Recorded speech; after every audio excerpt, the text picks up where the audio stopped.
So I live downtown Holland, which means these last few weeks have been full of literally thousands of tulips. And probably like the rest of us, there has been flowering trees, the songs of birds, and the grass becoming green again because it's spring.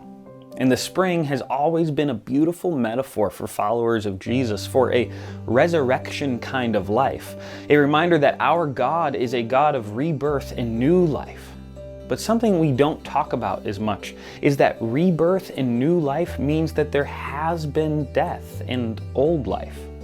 It's the truth deeply rooted in recreation that we must have decreation. In our journeys, whenever we experience the blessings of new life, it comes often after a long and hard season of suffering. Or to hold to the metaphor, spring comes after a long winter.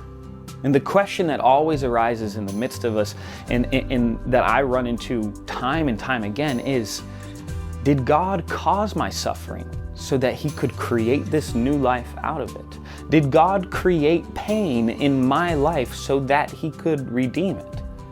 We feel like the answer should be no, but this question is often perpetuated and deep in us by things that we say to each other, often in hard times, like everything happens for a reason.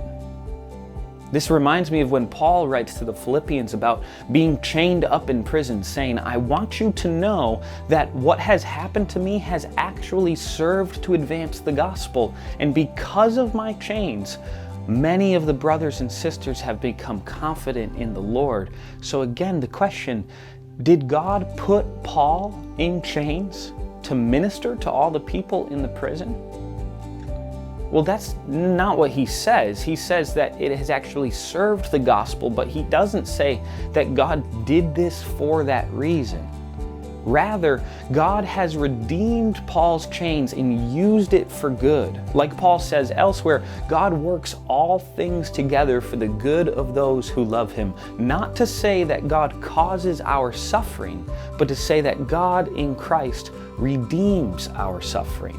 That the pain that we feel today is not because God intends it to be this way, but we know He will redeem it, that God is in the business of redeeming our suffering, things that are good and beautiful.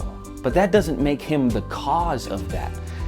So when you look around this spring and see the new life and the beauty, know and be reminded that our God is a God of life and redemption, not a God of suffering and death. Again, to hold to the metaphor, our God is a God of springtime. Or in the words of John Lucas, the kingdom is a mystery of death and rebirth. Friends, grace and peace be with you.